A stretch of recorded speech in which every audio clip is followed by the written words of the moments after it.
This conference will now be recorded. So in the last session, we have discussed using the custom controller classes inside the Visual Force page, defining some members inside the class, assigning the values to those members with the help of the default constructors inside the Visual Force page we have discussed. Now, today we'll see few more examples with the help of custom controllers. How can we perform the database operations also through custom controllers? And how can we supply the inputs to the controller class by using Visual Force programming, by placing some text boxes inside the user interface and performing the various actions we'll see. Okay, now, for example, in the last session we have discussed, we have defined some variables inside the class, our own custom class we have defined. Inside this custom controller, inside this custom class, we have defined some members. And whenever I'm representing this member values inside my Visual Force page, by default it is displaying the default value as null. But I don't want to show the default value as null. I want to show the predefined value, my own value, so that I'm assigning some values for these members with the help of a default constructor. So whenever I'm using the default constructor inside that custom class, whenever the page is getting loaded, okay, whenever the page is getting loaded, this is called as page load event generally. Okay, this is called as page load event. So whenever the page is getting loaded, upon loading the page, whatever the controller class that you have binded to your Visual Force page, for this page, whatever the controller class that you have binded, for this particular controller class, Salesforce will create the object automatically by default. Whenever you are creating the object of this class, in that object creation, the last part is going to be invoking the default constructor. So the default constructor will be getting invoked, which will be assigning some predefined values for those members. And these member values we can able to represent inside the Visual Force page by using that merge field format or syntax. Okay, that means what? Whenever upon loading the page, if you want to do any operations, then we have to write that piece of code inside the constructors. Okay, upon loading the page, okay, upon loading the page, if you want to perform any operations, that operations code we need to write inside the default constructor. So inside your class, prepare a default constructor. In the default constructor, write your code whatever you want. Okay, now, so now here in this case, how can we write some code inside the default constructor? Now let's see practically in this case, and what are the limitations are available upon writing the business logic inside the default constructor. Now let's see practically here. Okay, now, so now let's see here. Take a small use case.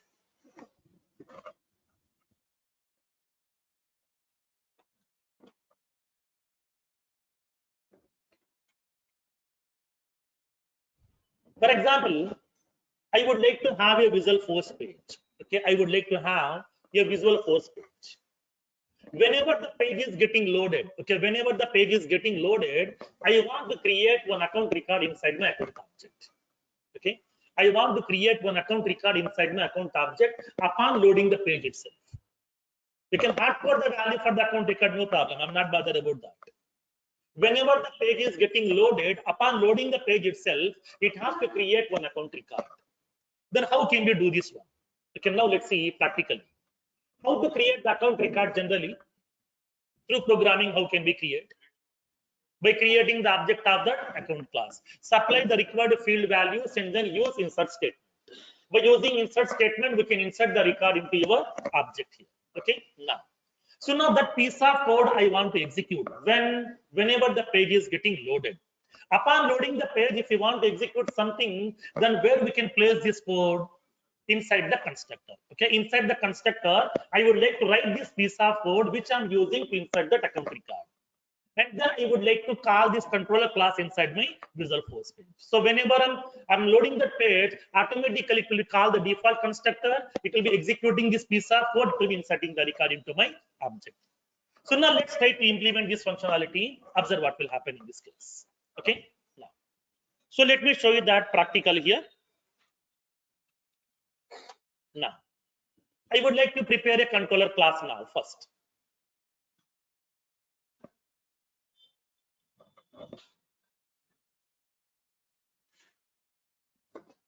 I would like to create a controller class. I'm preparing a controller class. Public class create accounts controller. Okay. Create accounts controller. Inside this class, I'm preparing a default constructor. Public. You know how to prepare the constructor, what are the various rules and the principles we need to follow upon preparing the constructor.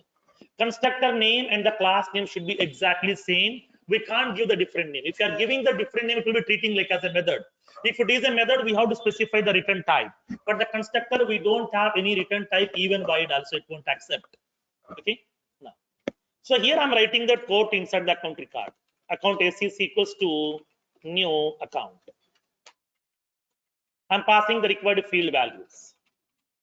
ACC dot name, like as I'm Ramesh. ACC dot rating. I'm indicating the value hard. ACC dot industry. I'm giving the value like as some technology.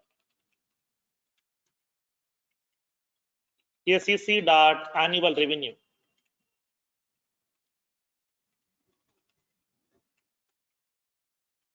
ACC dot active status. Okay, and then I'm inserting the record. Insert ACC. So now this is the piece of code which I'm using to insert this account record. The two, now this account record creation, I want to execute whenever my page is getting loaded. Don't write this code because I'm making some changes over here. Okay. So now here in this case, so now I'm preparing this code to create this account record. So now this account record creation, I want to do whenever my page is getting loaded. So upon loading the page, if you want to perform any operations, if you want to assign any values, if you want to do any SQL queries operations, if you want to do any other operation, then we can able to write that code inside that default constructor. So I have prepared a default constructor. Inside that constructor, here I have written this a piece of code. Now, I would like to call this class inside my page. So that here I'm preparing a Visualforce page. Apex page tag. I'm using the controller attribute. Controller equals to create accounts controller. Remaining properties as usual. I'm using that Apex page tag. Okay. I'm not writing anything in between that because I don't want to display anything. Just I want to invoke this code so I can create a record. Okay. Now, so this is the format generally we have to follow. Because whenever my page is getting loaded, for this controller class, Salesforce will create the object here. Upon creating the object, the default constructor will be getting executed, and which will be invoking this piece of code, which will insert the record into my object. But when we try to perform any DML operations, because here I'm using the insert statement inside this. Whenever you are trying to perform any DML operation inside the constructor, constructor doesn't allow you to perform the DML operations. It won't allow to perform the DML operation. But you can do SQL queries, SOSL queries, but DML operations will not be allowed inside that constructor of your Visualforce page. Okay. Whenever you are designing that Visualforce page, okay, inside that class, inside the constructor, if you are writing any DML statements, it may be insert or update or delete or undelete or upsert or merge, whatever. When you try to perform any DML operations will not be allowed. It will be giving that exception message, system.dml exception, DMLs are currently allowed on this constructor. Now, then how can we do this? Creating a method, okay? Okay, I don't want the button control because here If you want to invoke that code, when you click on the button control, page has to be loaded first, then click on the button control. I don't want to do that. Whenever my page is getting loaded, it has to do that operation for me.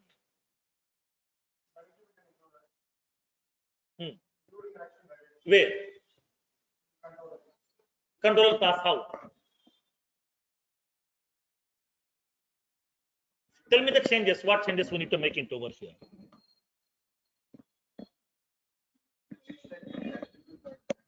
Okay. Okay, right. That means what? Whenever if you want to perform any operation upon loading the page, inside the page tag, there is a property called as action property. Okay. Inside that page tag, we have a property called as action property. That already we have discussed. As part of this page tag, we have a property called as action property. Action property. In this action property, we can specify that method name. That means whenever the page is getting loaded, what action you want me to perform, what operation you want me to perform, we can indicate that. Because whenever I'm writing that piece of code inside the constructor is not allowing me to perform the DML operation upon loading the page. But I want to do that operation. At that time, instead of using the constructor, use a method. Inside that method, write that code. But methods we need to invoke manually. If it is a constructor, that will be executing automatically. But if it is a method, we need to invoke it manually. For that one, upon loading the page itself, I would like to invoke that method. So inside my page tag, we have a property called as action property. In that action property, we can specify the name of the method which you would like to call. So this property is used to invoke the specified method to perform the operation upon loading the Visual Force page itself. So while loading the page, if you want to perform any operation, then we can go with that action property inside your page tag. Okay, clear? So this is the solution we have to do. It's a common question in every interview. Upon loading the page, I want to create some record, or I want to write some SQL queries. How can we do that? Okay. Upon whenever the raising the question to perform the DML operation, say confidently. So we have to write the method. Inside the method only we can able to perform that operation. And that method we need to call upon loading the page by using page tag. Inside that page tag, we can able to use that action attribute. Suppose if you want to do that SQL queries, SQL queries will be allowed inside the constructor. No need to use the method at that time. Simply we can use the constructor. In the constructor, we can able to write your SQL queries, SQL queries also. But only the DML operations will not be allowed. Okay, DML operations will not be allowed inside that constructor. Okay, now, so let me show you practically here first, and then we'll see how can we solve this problem as well by using that methods. Now, so let me design a page. Apex, create new account page.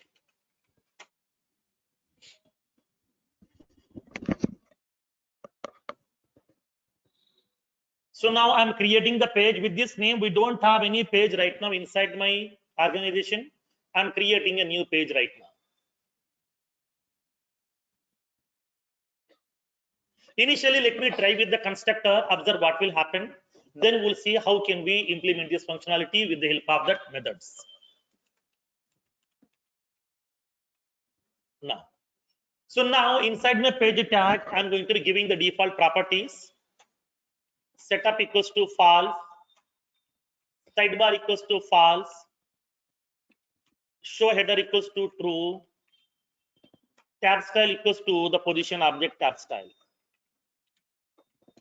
I want to prepare the controller. For that one, I'm using the controller attribute. Controller equals to create new account controller. Okay, I'm creating a class with the name create a new account controller. This is the class I would like to prepare. But this class is not yet defined as of now. Okay, now whenever I'm trying to saving this Visual Force page, it will try to compile the Visual Force page code as well as the controller class also. But this class is not yet defined as of now. Okay, now. So let me try to save this code. It has identified that during the compilation, it has identified Apex class create new account controller does not exist. That means The class is not yet defined as of now, so it is giving that message to you. You want me to create this class or not? Yes, I want to define this class. So click on that second link. Now a class will be getting prepared for you. Now the class has been prepared. So now inside my class, I'm preparing the constructor. Okay, I'm preparing the constructor inside this. I'm preparing a default constructor. Inside this default constructor, I would like to write that piece of code to insert the account record inside my account object. Okay, now I'm preparing the default constructor.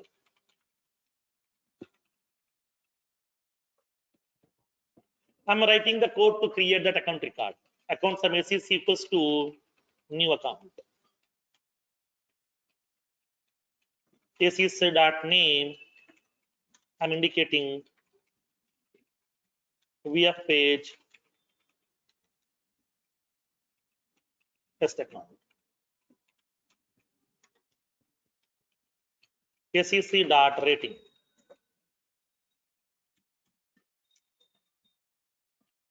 SEC dot industry.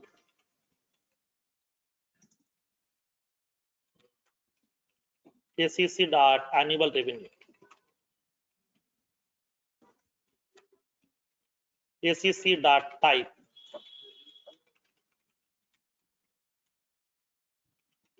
SEC dot phone.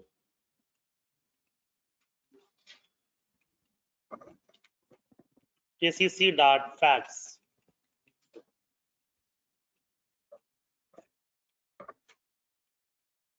SEC dot website.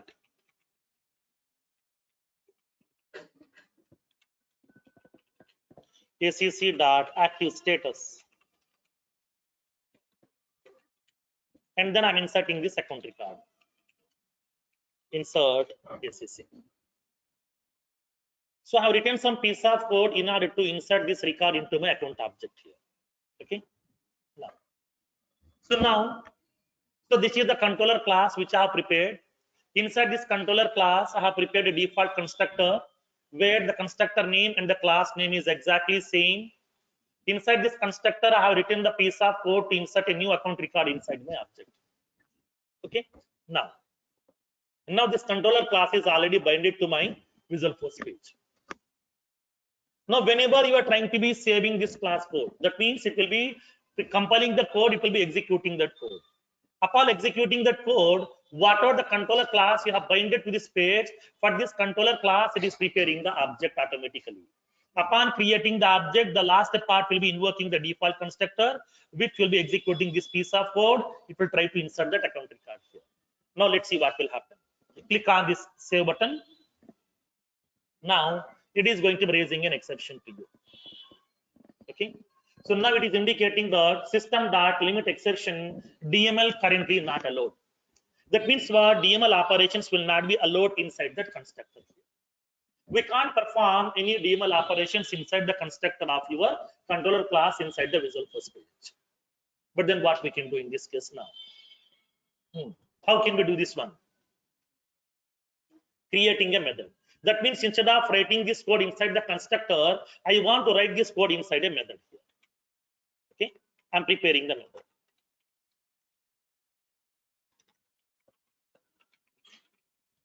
I'm preparing a method. Public void create account record. Okay, public void create account record. Inside this, I'm writing this piece of code. Now I want to call this method. How to call the method? Whenever your page is getting loaded, go to that page tag. Inside the page tag, we have a property called as action property. Okay, action property. Inside that, I'm indicating that method name. Okay, which method you would like to invoke. That means I'm indicating to my Visual Force page. So now whenever the page is getting loaded, so please go to that particular controller class. In that controller class, there is a method called as create account record. Please execute this method. Okay, please execute this method. In that method, whatever the business logic that were written, that business logic will be getting executed automatically here. Okay, clear? So now let me save this one. Once you click on that save button, what will happen? It will be invoking this method. It will be inserting the record inside my object. Now, here you can raise a question, sir, whatever the account record has been inserted, that account record's ID I want to show in my Visual Force page for my confirmation. System.debug won't work. System.debug will display that message in that debug log file, but I want to show on my Visual Force page. Like as yesterday's example. Yesterday we have defined some variable inside the class. Those values we have displayed on that Visual Force page. Same concept. With by using merge field format. Okay, right. Now in this case, I'm defining a variable over here. I'm defining the variable public string account result. Account result. I'm making this variable as get and set. Why? Because is once account record has been inserted successfully, I would like to collect that account record ID. I want to store inside a string variable. The string variable value I want to show on my Visual Force page. For that reason, I'm defining a variable here with the name account result. Now, here I would like to get that confirmation. If sec.id not equals to null, that means if the account record ID has been generated, I want to store the result where inside my variable. Account result equals to, I'm displaying that message. Account record created successfully.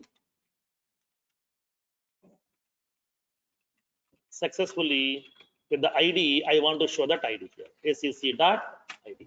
I'm preparing a string variable. So once the account record has been inserted successfully, then I am going to be preparing the string message along with the record ID. This is a string value I'm storing inside a variable. Now this variable I want to access from my Visual Force page here. For that one, this variable I'm defining that in the class level. Whatever the variables you want to access inside the Visual Force page, those variables should be defined in the class level. Don't define those variables inside the method. If I'm defining a variable inside this method, that variable can be accessible within that method only, not from the outside of the method. So that whatever the variables you want to display inside that Visual Force page, or whatever the variables or collections or objects which you would like to access inside the Visual Force page, those members we have to define inside the class level. Okay, not inside the method. Now, so I have defined a variable inside my class level, which is a string variable. In this string variable, I'm storing this message. This variable I'm making to access on the Visual Force page by using get and set over here. And now this variable I want to show on my Visual Force page here. I'm displaying that variable here on my Visual Force page. That's it. Simple. Okay, we can display that variable on the Visual Force page. So it will display that message, account record created successfully with the ID, so ID to generate here. Okay, clear? See, so previously, as of now, we have done only one part, only the backend part. Now we have to work on both the part. That's what I'm enforcing you to do the practice. Okay, so that here we have to map the linking between these two. Okay, keep on we need to switch from Visual Force page to the Apex class to Visual Force. That's what here sometimes the people will be getting confused. That's what here I am asking you to do the practice on daily basis when coming to the Visual Force, especially. Okay. So now in this case, I'm going to be invoking that controller class method by using that action property of my page tag. So where whenever the page is getting loaded, this method will be getting executed by referencing that so-and-so class, and then this method is going to be creating a new account record. It will collect the account record ID. This entire information message will be storing inside the variable. Now the variable will be holding the message. Now the Visual Force page will collect that variable value. That variable value will be getting visible inside that page itself. Okay, clear? Understood the concept now? At least will you do the practice today? Okay. Okay. Today is Sunday, completely free from the afternoon. So please spend some time to do the practice here. Okay. No movie plans right today? No new movies also this weekend. Now let's save this code. So now it is indicating that. So now whenever the page is getting loaded, so now it has invoked my action method, so which has created a new account record, and that account record information has been getting visible to me inside this Visual Force page. It has given the message account record created successfully with the ID. This is the ID of that record. Suppose for your clarification, if you want to go to this particular record, Just to go to your account object, let's see that record. Record has been created. Record has been created successfully. Visual Force page test account.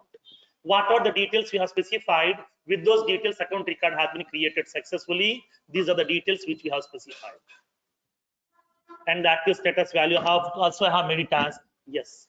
And then I'm having that we don't have any contacts here, so it will be empty. Opportunities also empty. Cases also empty. No attachments and then no approval steps. Okay, all are empty. Your record will be getting visible to you along with that record details information inside the tab. Okay, clear? Understood the concept here? Whenever if you want to perform any operations or DML operations upon loading the page, we have to go with this method. So don't go with the constructor. Constructor doesn't allow you to perform the DML operations upon loading the page. Okay, clear?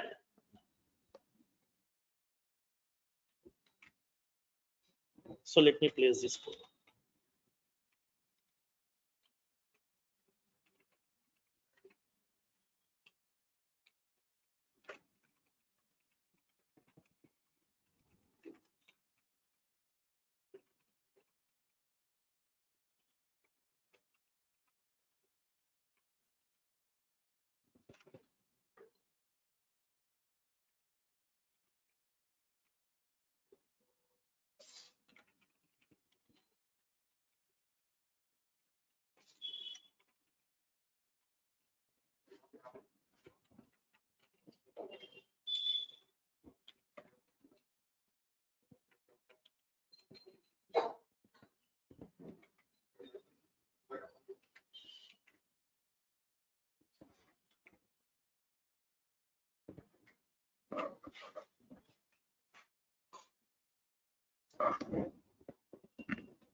Sorry. Now the use case is upon loading the page, it has to create one account record.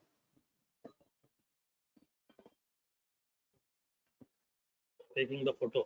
Okay. From next time onward, the people who join the Salesforce course, mandatory they should have a smartphone. Okay.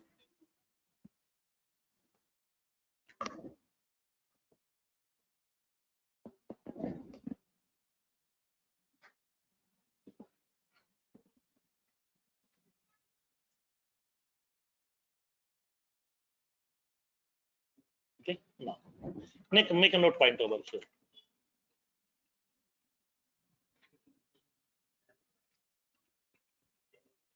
Upon loading the page,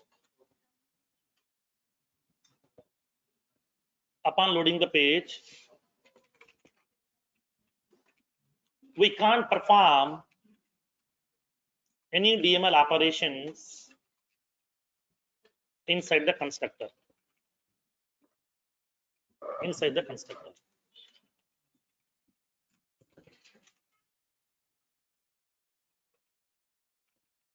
Which causes the exception DML currently not allowed.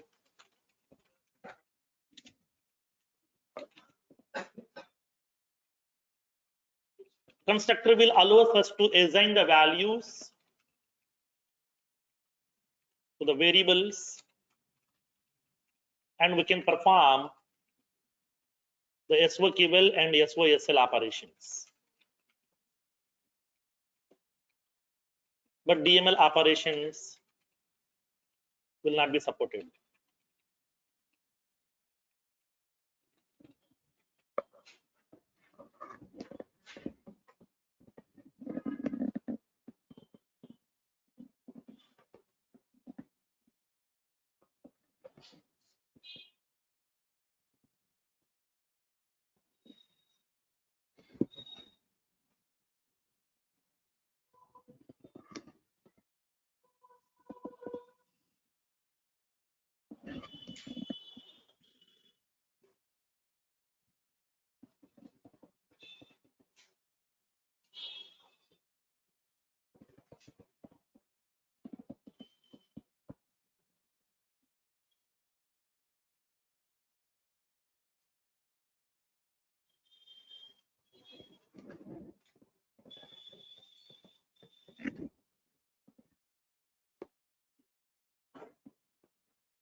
Next one.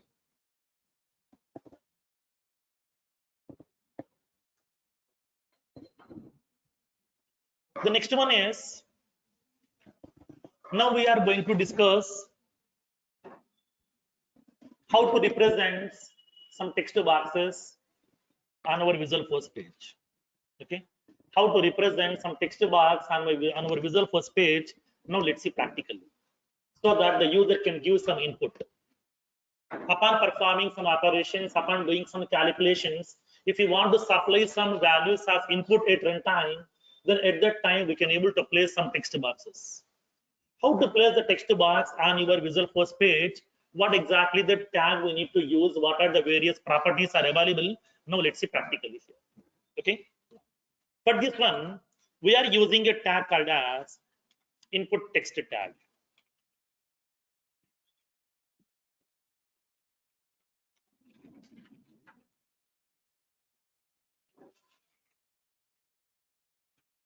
Okay. Input text tag.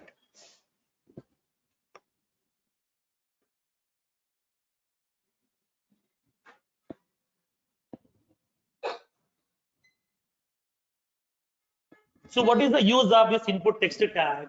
Input text tag is used to place one text box on your user interface, so that the user can enter some value inside the text box, which we can able to give to your application as an input. Based on that input, we can able to perform some operations.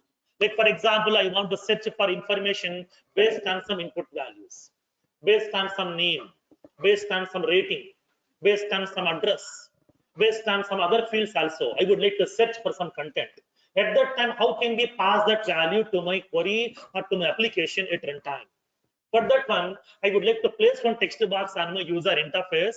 The user will enter some characters inside that. Upon click on that button control, automatically this value will be passing to my Apex class. It will take this value, based on that it is searching for the data. The data will be returning back to you, so that we can represent on my Visual Force page. So in this case, whenever if you want to pass some value to that application from Visual Force page to your Apex class as input, to enter that value, we are using the text boxes. As of now, what we did, we are preparing some methods. For that methods, we are passing the value at runtime by using the parameters. But the parameters we are passing manually by using execute anonymous window. At that time, in which order we need to supply the parameters, the user doesn't know. As a programmer, we know in what order we need to specify the values.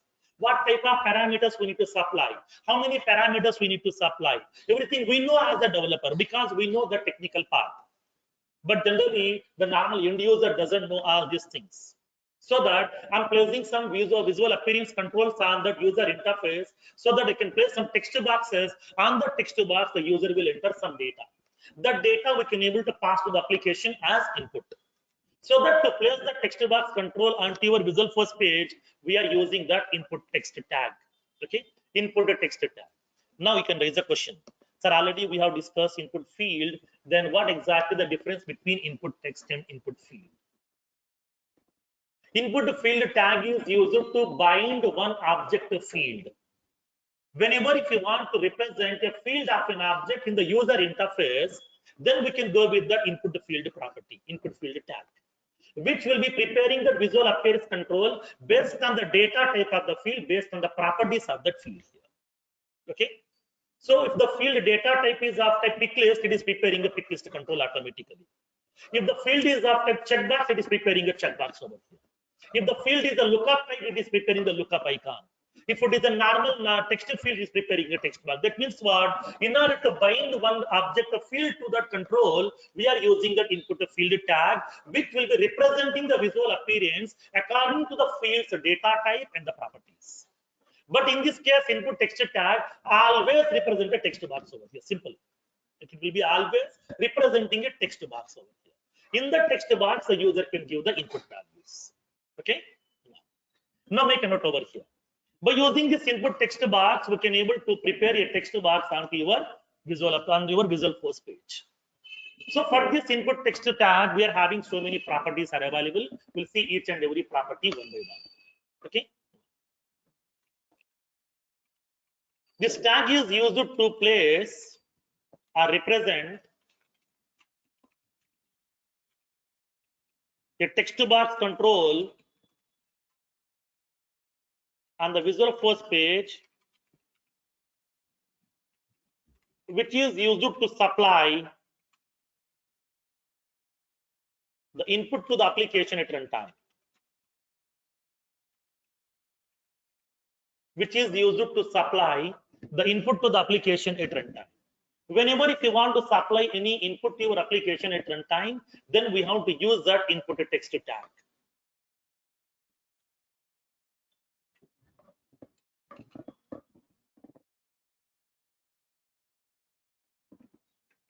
Now,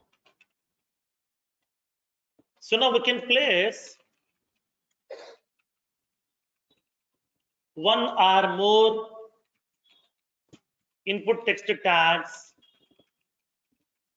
inside the Visual Force page. Not only one text box, you can able to place multiple text boxes also.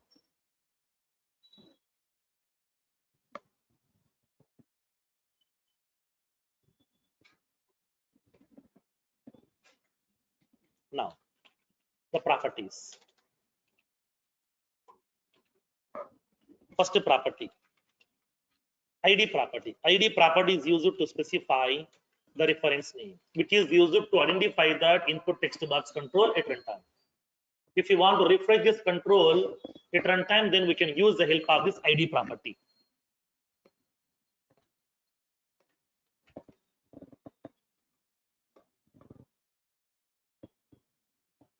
Okay. For example, if I'm using a tag, okay, if I'm using a tag, if I'm using this input text tag, for example, Apex input text, okay, by Apex input text. If I'm using this simply input text tag, then what it will do is simply it is going to placing one text box control on your Visual Force page. It will place a text box, simple. No label, nothing. Now, whenever if I'm giving the text box like this, then how the user can understand what data the user need to supply. For that one, I want to give some label, like as enter your username, enter your password, enter your address. Like that, we need to give some label information. For that one, we are having a property. Okay, to specify the label information for this particular text box, we are using a property called as label property. Label property is used to specify the label for the text box. Label property is used to specify the label for the text box.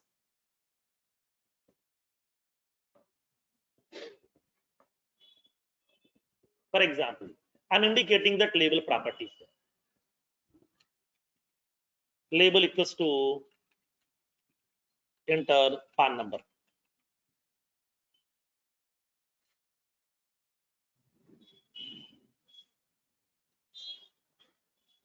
Enter PAN number. In this case, whenever I'm giving this label, automatically for this text box, it is going to providing the label also.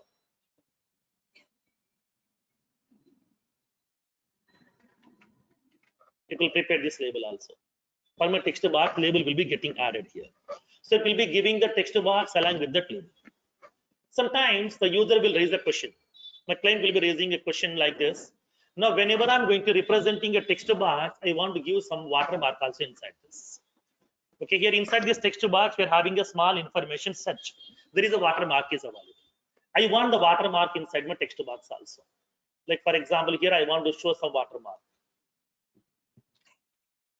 Enter PAN number. I want to show some watermark inside this. If you want to place the watermark inside this text box, we have to use a property called as HTML placeholder.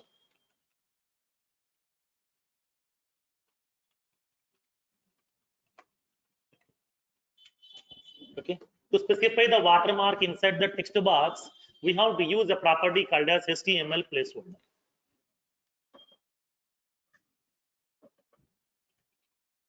Next, the fourth property, rendered property. You know this rendered property. What exactly the use of this rendered property? You know this.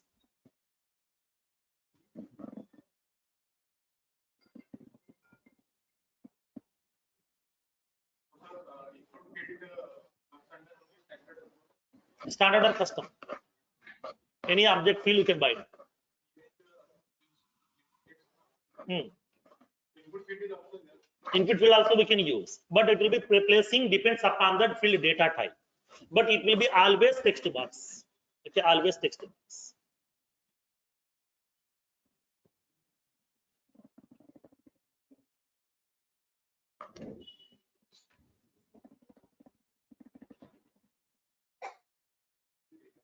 Next one. Next one, value property.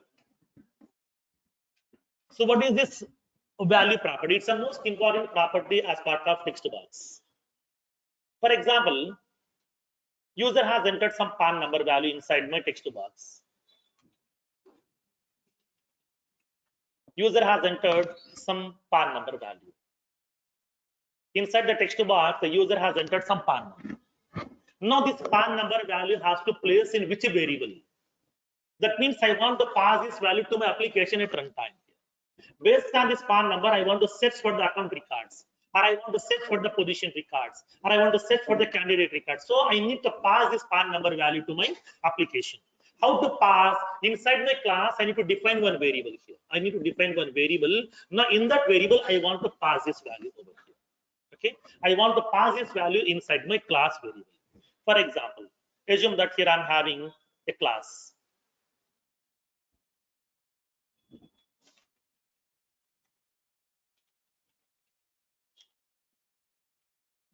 Public class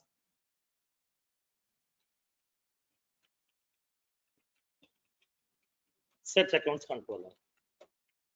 Inside my class, I'm defining a variable. Okay. Now I would like to, I'm expecting PAN number. Okay, PAN number variable. So whatever the PAN number the user has entered, I want to pass this PAN number value to my variable over. Okay. I want to pass this PAN number value to my variable. Now inside my controller class, I have written some method. Here I have written some SQL query over here. Through this SQL query, I'm going to searching for the customer's record based on this PAN number here. Based on the PAN number, I'm searching for the customer record. In this case, what happened? So now, whatever the variable that I have entered inside my text box, this value I would like to pass to my variable here. So I need to map the connection between these two. How can we map the connection between these two? In this case, whatever the variable in which you want to store this particular value, nothing but whatever the PAN number you have entered, this PAN number value I want to store inside this variable. So at that time, we have to map this variable with this text box. For that one, inside the text box, we have a property called value property. In this value property, we have to specify the variable name. Variable name. That means what?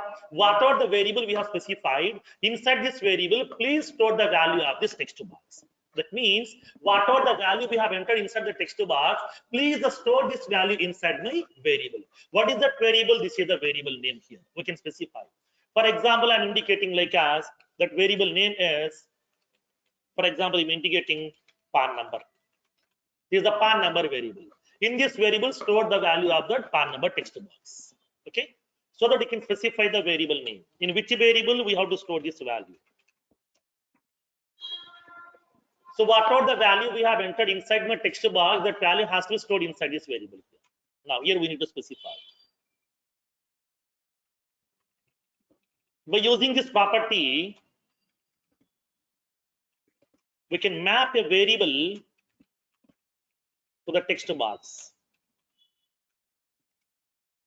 We can map a variable to the text box.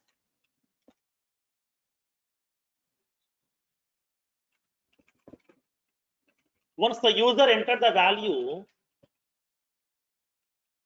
inside the text box, then it will store the value. That means it will store the user input in the specified variable. In the specified variable. In the specified variable. So, but in this case, if you are accessing that variable from Visual Force page, then how can we make that variable? How to access the variable from Apex class to Visual Force page? By using what? Get and set. Okay. Now make a note here. We need to define the variable with the get and set accessors.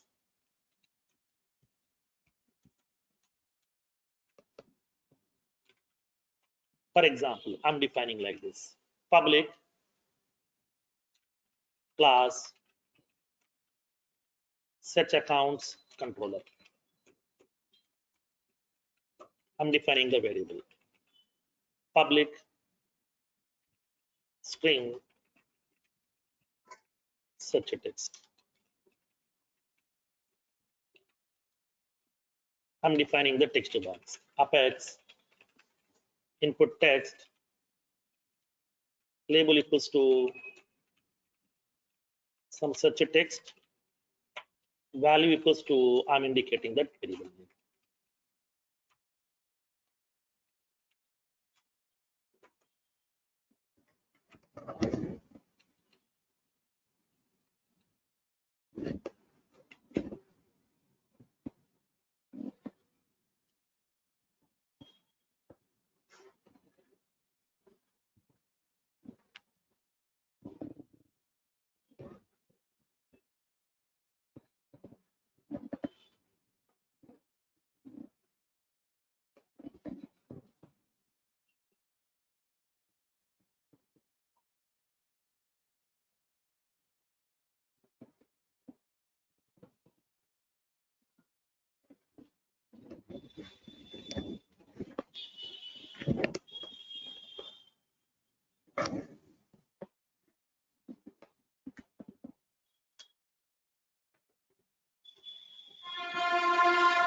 So whenever you are mapping the variable with the text box, then what will happen is, if the user has entered any value inside my text box, then this value will be storing inside this variable.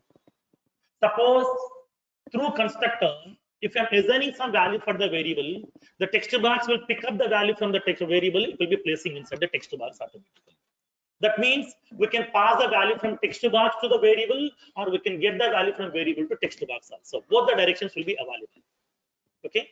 So we can assign, we can retrieve the values automatically by using that the text box control, by using that value property. Okay.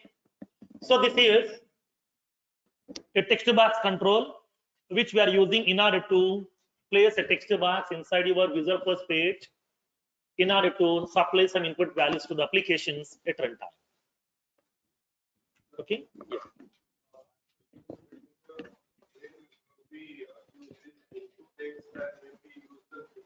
Now, whenever if you want to place any of the object field onto the user interface, then we can go with that. Okay, input field.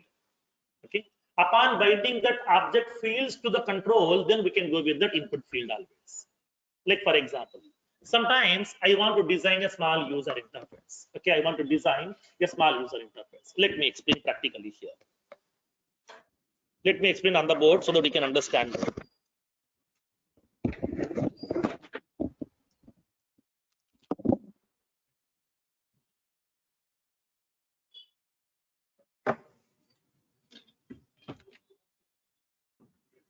For example, I want to perform some basic calculation. I want to design a small calculator application. I want to design a small calculator application where I will supply two values to my application. Based on the two values, it has to perform the calculation. It has to return the result to me. For that one, I'm placing two text boxes. I want to enter the first number value. I'm placing one text box. I want to place that second number value. For that one, I'm placing one more text box. And then result. I want to display the result. So this is my user interface. Here I'm having some button controls.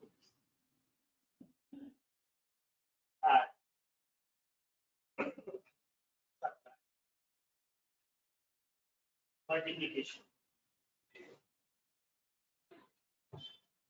So these are the buttons I have here. For example, I'm entering some values inside this station because of then I'm entering the value 7. As soon as once I click on that result or add button, I want to show the result value.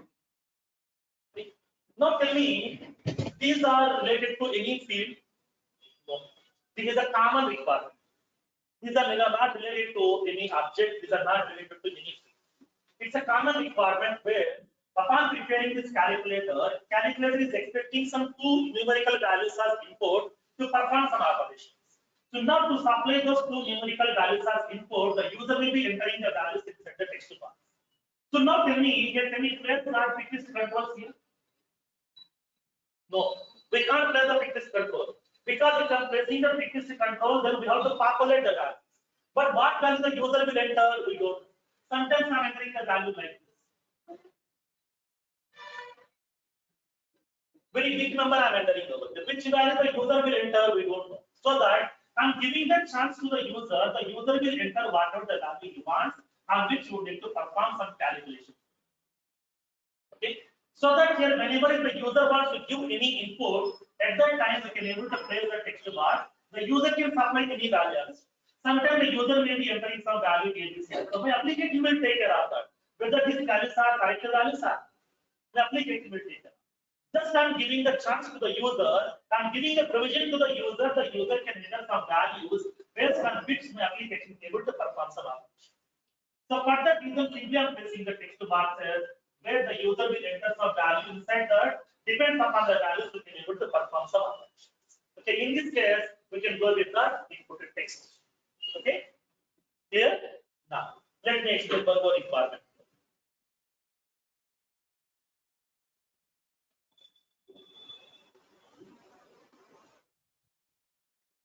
For example, I would like to search for some content. Okay, I am searching for some content. For that one, I need a user interface where the user has to supply the search text different time. For that one, I'm placing one text box.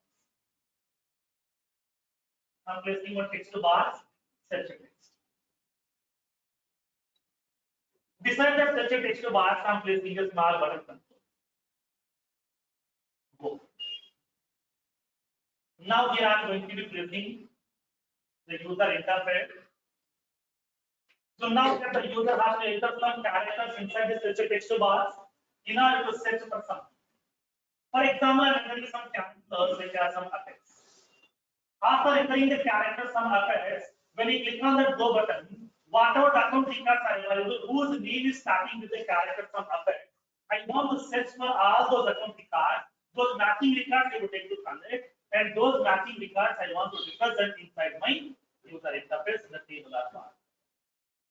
Whatever the matching accounts are available, whose name is starting with the character from effect, those records I would like to collect and I would like to display those information inside my table or bar. In this case, this input value, what the user will enter, any input value the user may enter. So at that time, I'm giving the provision to the user can enter any value. It may be purely a text also, it may be a single character also, it may be the combination of alphanumerical values also, whatever the user wants, he can able to enter. For that one, we are using that input text. Input field means what? Whenever if you want to bind an object field to the user interface control, then we can go with that input field. Okay, here. So now here in this case, I will show you one practical difference. Already you know how to display the fields and your user interface. We can be using the input field tag. Okay. Now let me show you that by using the input text, what will happen? What is the difference? Let's see practically.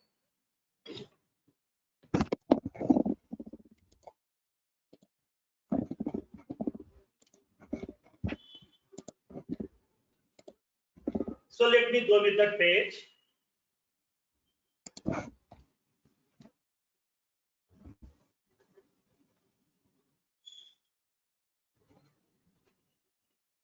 What is the phrase that we have designed?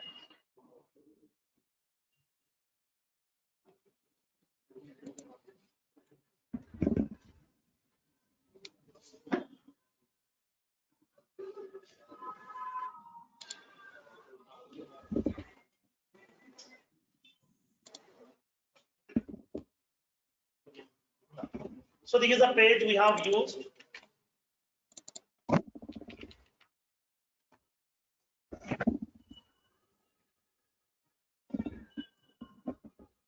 So this is a page we have used, okay, to represent the controls on your user interface.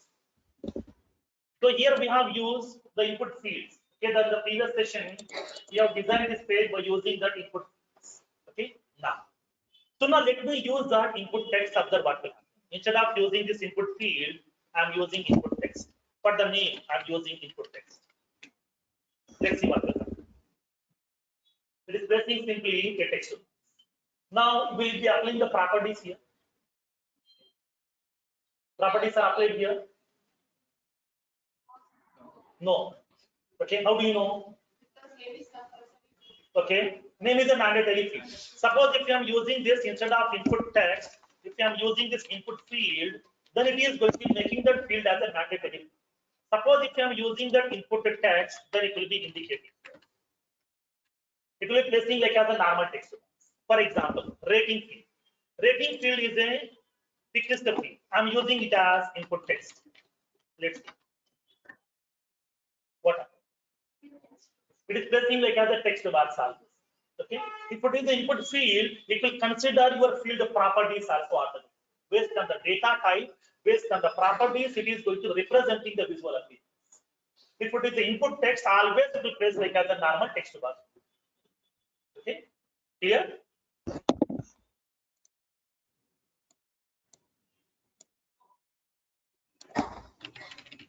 That means if you want to find the available data, then we can use Available data in the sense. available data in the account name. Is the account name already available in the account Object, okay.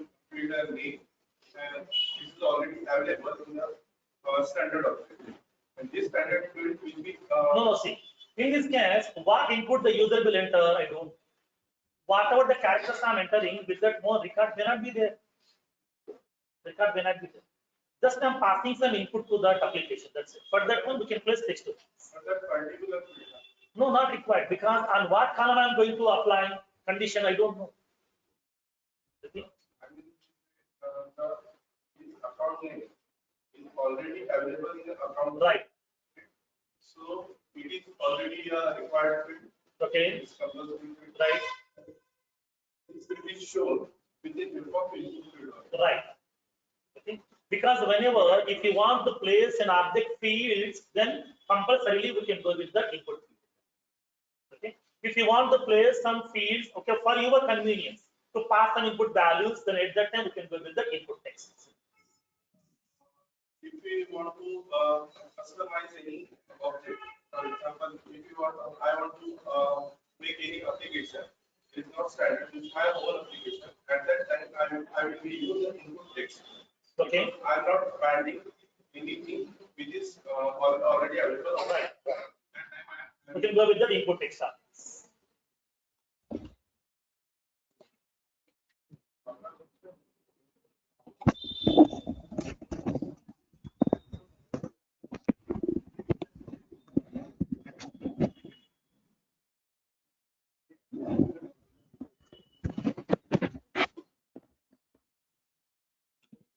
Okay.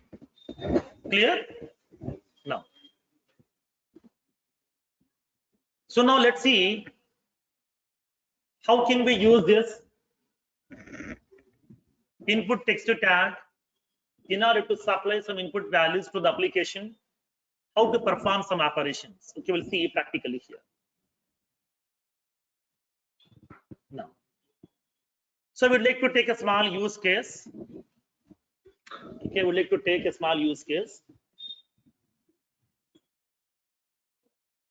For example, I want to design a small calculator application. Okay, I want to design a small calculator application where I would like to place two text boxes. Both are used to supply some input to my calculator application. And I would like to have some button controls on my user interface to invoke those actions. That means on that input values to perform the operations, I need some button controls. I would like to place few button controls and then I would like to place two text boxes to give the input values. Okay. So now let me take that small use case here.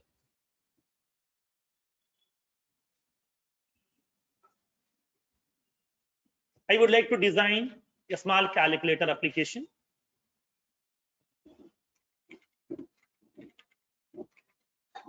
Enter first number, enter second result.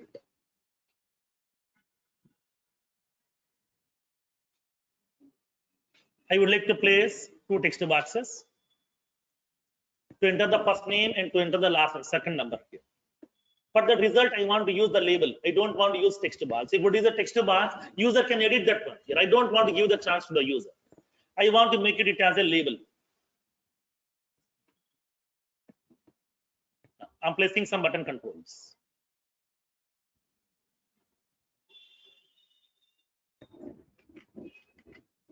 Add button, subtraction, multiplication, and the division.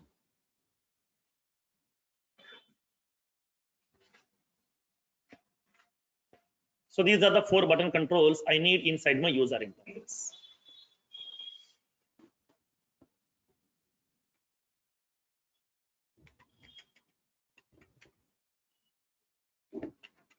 Subtraction, multiplication, and then division. Okay. I want to design this a small calculator here.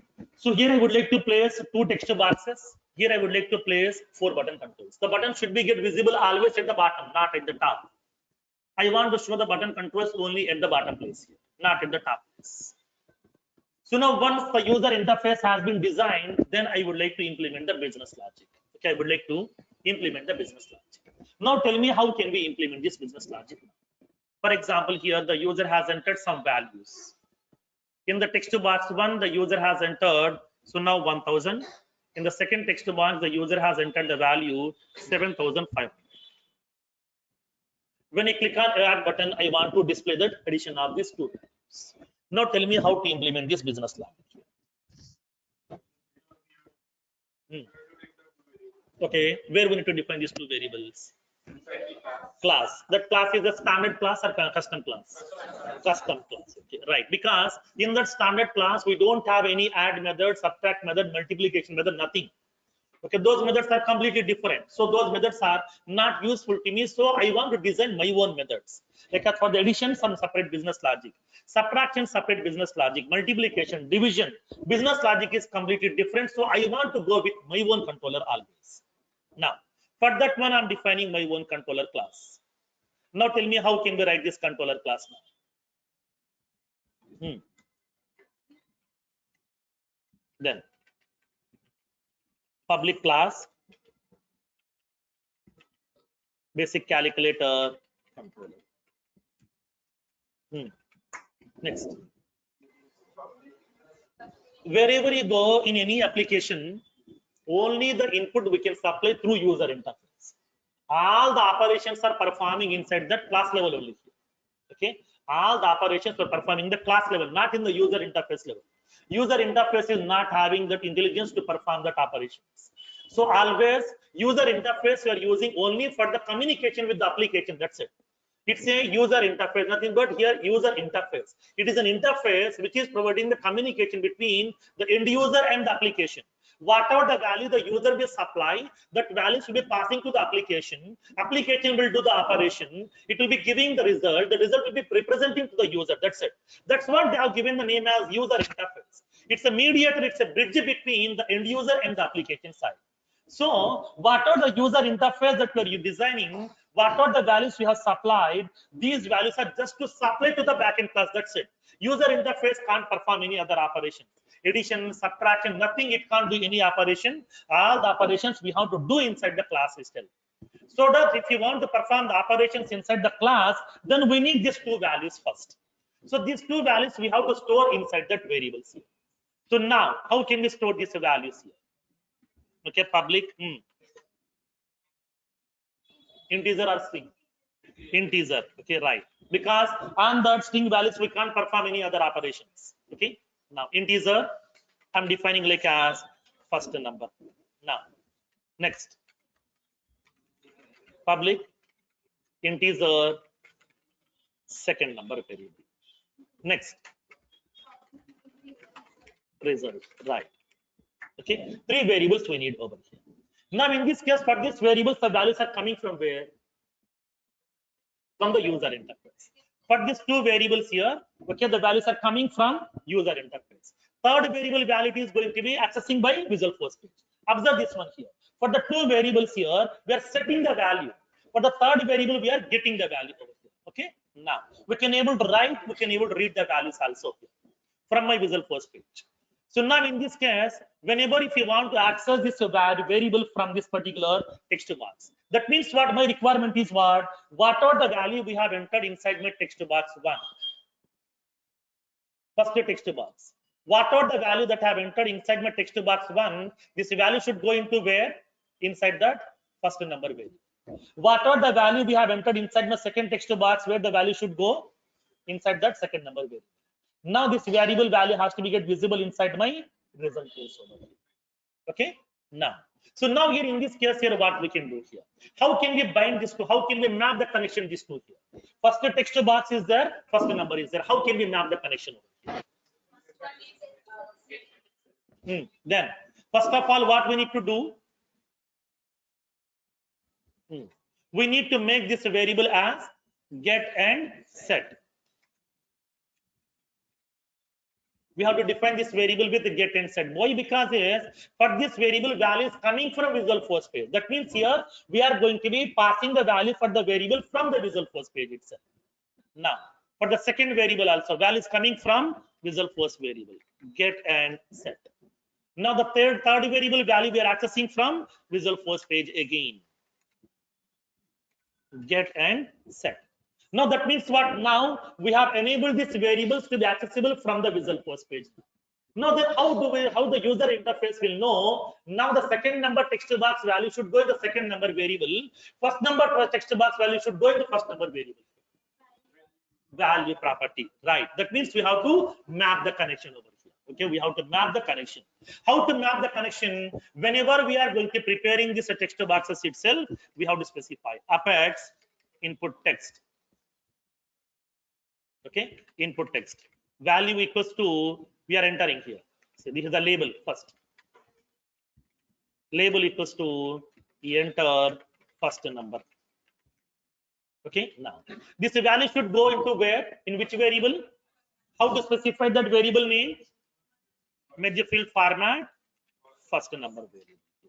Okay, first number variable.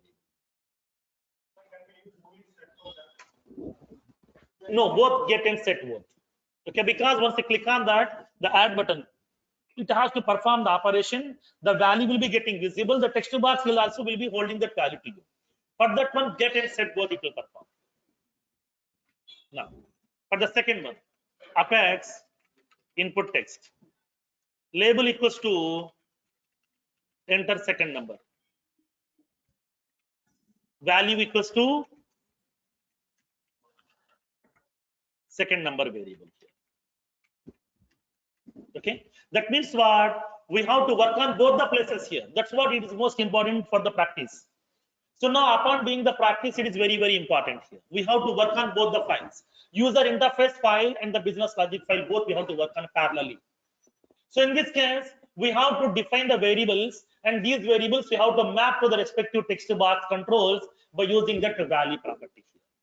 Okay, now in this case, once this mapping has been done, from there onwards, whenever I'm entering any value inside my text box here, now this value will be coming into this first number variable over here, and then the second number value will be coming into my second number variable automatically.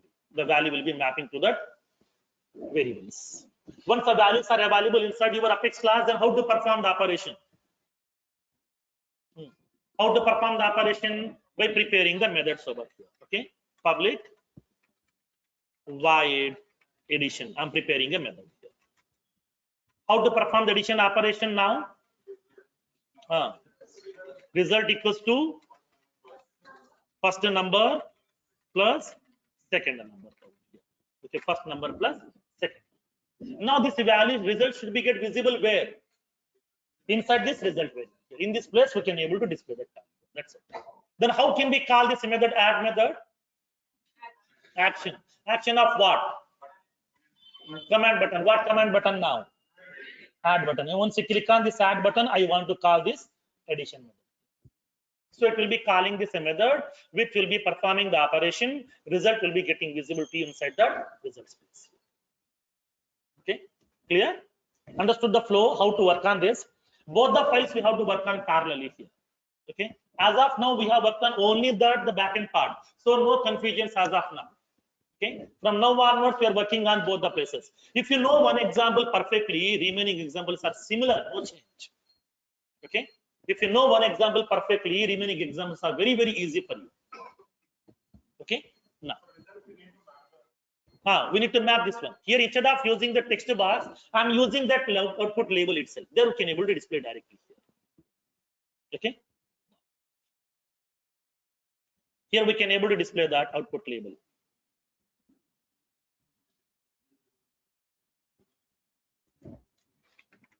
Apex output label,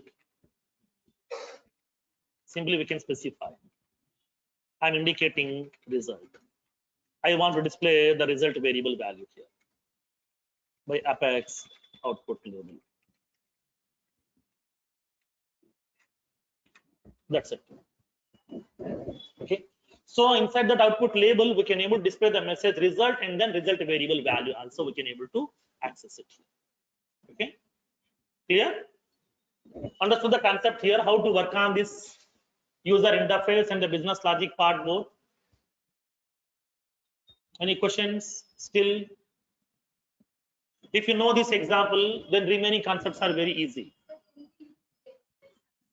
No, both are in one word itself.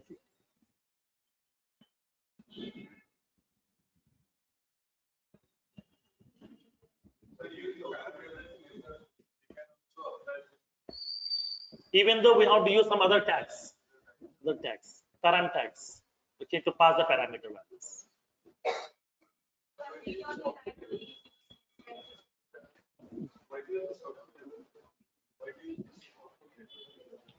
Because here, why I'm using output label is, suppose if I'm placing a text box, when you click on add button, it is representing the result to me, like as 8,500 in this case. So if it is a text box, user can modify, right?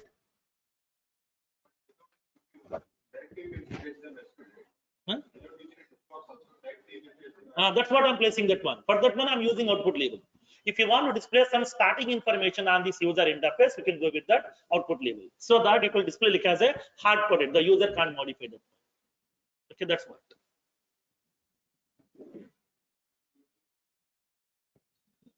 Any more questions? Output label. It will refresh the whole page. We can refresh only that part also. We'll see. That's what. Okay. Understood this concept here, because I want to make this concept a bit complex now. Okay, I would like to digging into this concept over here. Understood this concept as of now? How to design the page, how to place the text boxes, how to specify the variables, how to map the connection between the variables and text boxes. If you're able to understand this one, remaining concepts are very simple to you. Okay.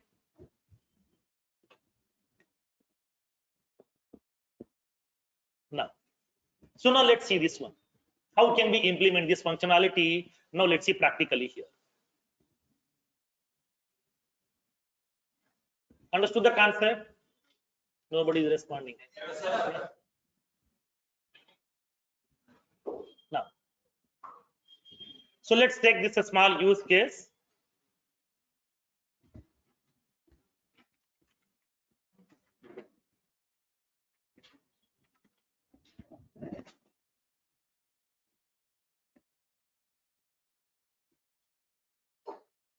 Design a Visual Force page to implement the basic calculator to perform the mathematical operations.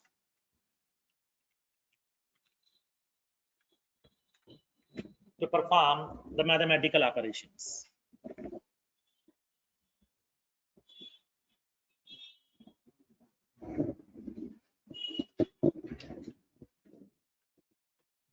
So I want to do this mathematical operation with the help of my basic calculator application now.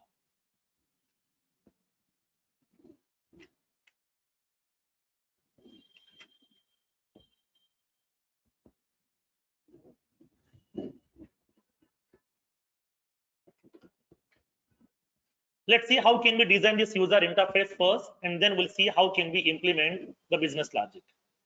Okay, I will design this user interface, a business logic. You have to tell me here. Okay, how to implement step by step. I'm creating a page. I'm designing a page with the name basic calculator page.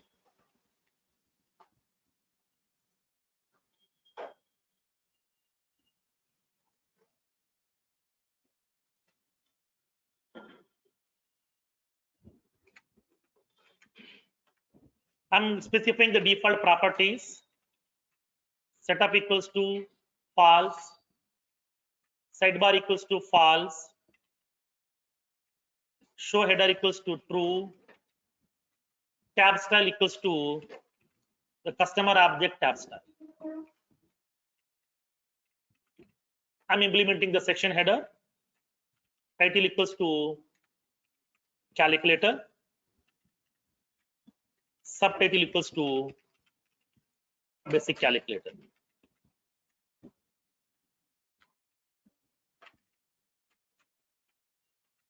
Form control. Apex page block. Title equals to basic calculator block.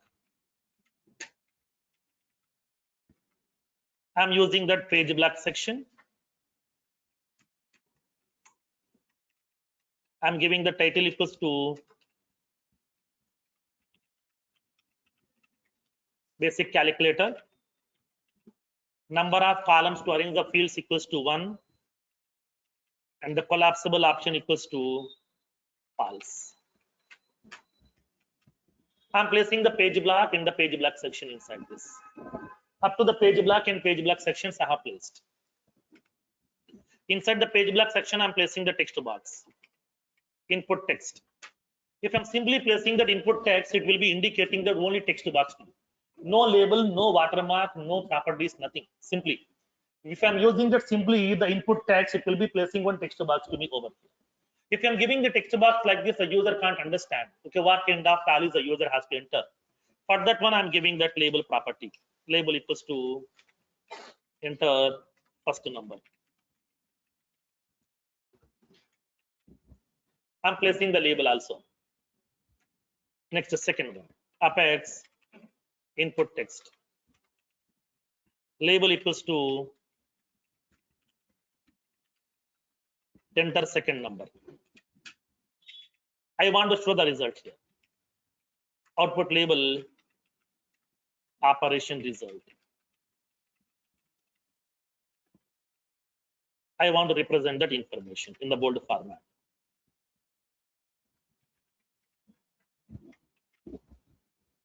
I want to show that result here. Okay, operation result is I want to show in the form of a bold format.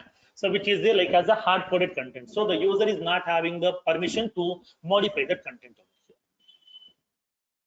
Now, I would like to place the button controls. How to place the button controls? Command button. Okay, command buttons where we can place that one. Page block buttons, right? Page block buttons. I'm giving that location. Location equals to what now? Bottom. Okay, I don't want to place the button controls on top. I want to place only at the bottom place because as part of my use case, I want to place the buttons only at the bottom place. So I'm placing the button controls. Command button value equals to addition. You can give any name, whatever you want for the command button. caption. Command button value equals to subtraction. Command button value equals to multiply. Command button value equals to division.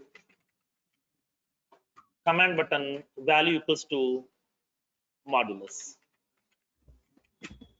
So these are the 4 buttons or 5 buttons I'm placing inside this. At the bottom place, I'm placing some button controls: addition, subtraction, multiplication, division, and the modulus. Okay, 5 button controls I have placed inside my user interface. I have placed 2 text boxes. One is to enter the first number, second one is to enter the second number, and then I'm placing that 5 button controls to invoke the actions. Result has to be get visible over. Okay, so now my user interface part is over as of now. Now I want to write the backend business logic here. Now tell me what kind of controller we need to use to write that business logic. Now tell me your controller part here. Custom controller, right? I'm using the property controller. I'm indicating that controller name as basic calculator.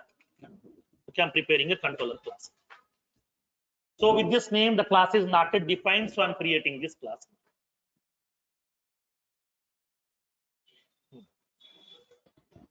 Now tell me, first step, what we need to do now?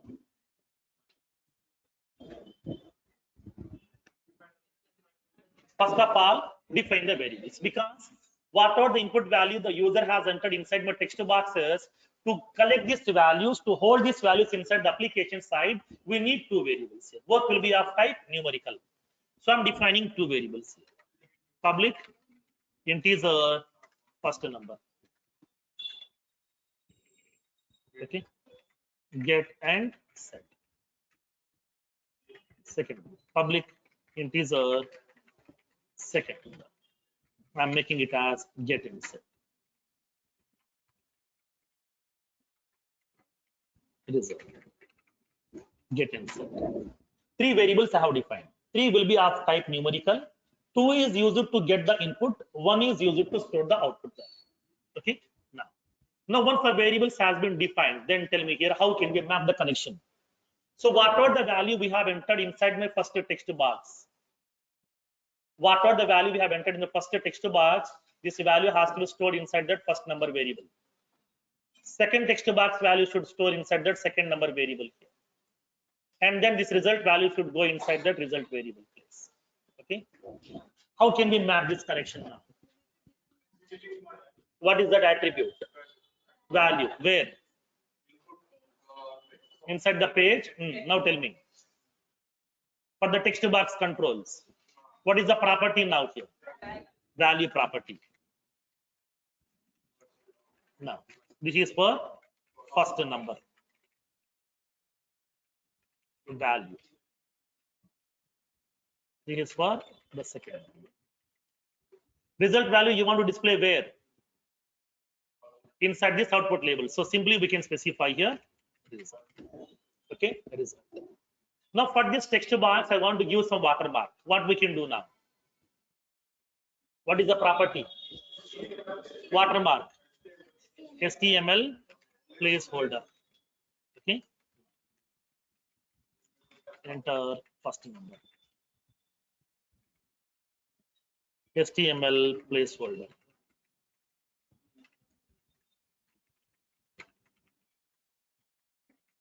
Enter second. So I'm placing some watermark also inside my text boxes. Okay. By using that property HTML placeholder.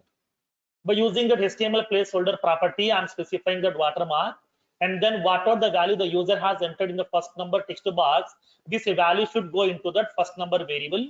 Second number text box value should go into that second number variable. That means these values are coming into my variables right now. Once the values are coming into my variables, then what I need to do? I need to perform that operations here. Because after entering the values, the first number value 100, second number value 230. After entering this one, as soon as whenever you are entering these values, the values will be going into the variables automatically by default.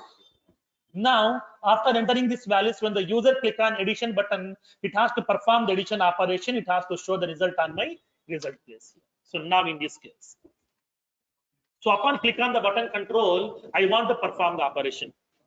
Why? Because is when you click on each and every button, different operation I want to perform.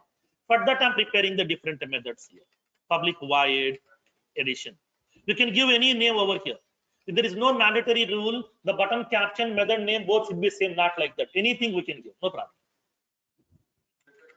I'm indicating result equals to first number plus second number. Next, public void subtraction. Result equals to first number minus second number. Third one, public void sum multiply.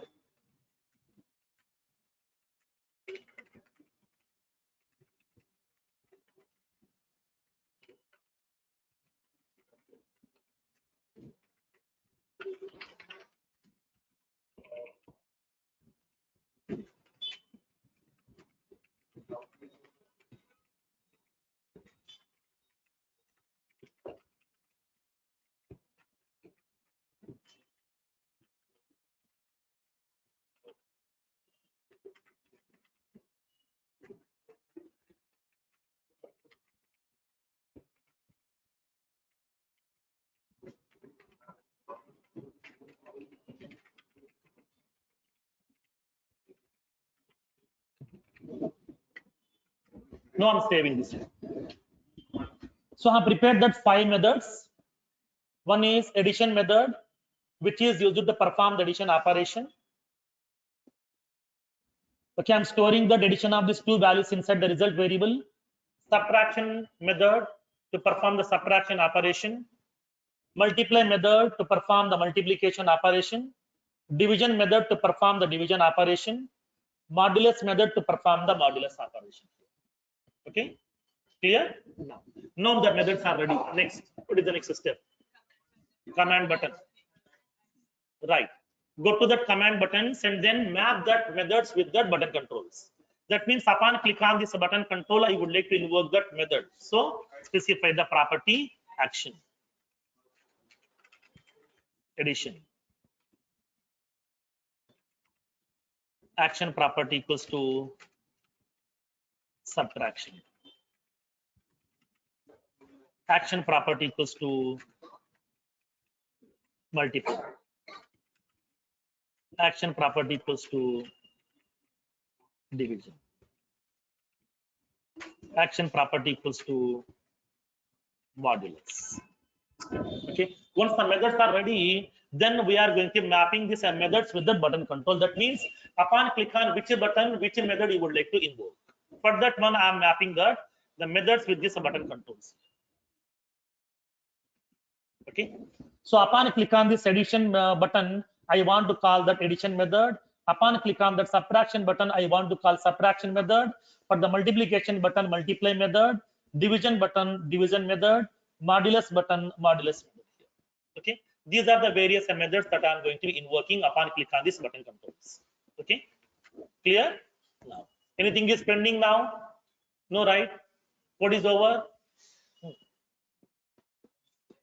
Okay, now, right. So now here we are done with this piece of code now.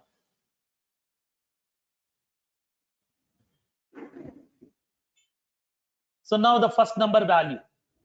I'm entering the value here. 100. Second number value 5004. Two values I have entered. Once you click on this addition button, it is performing the operation. It is producing the result 5005. When you click on subtraction, it is going to be providing the result minus 5300. Multiply result. Okay, now we are going to be getting that value 5,40,000. Division result 0 times it is dividing over here.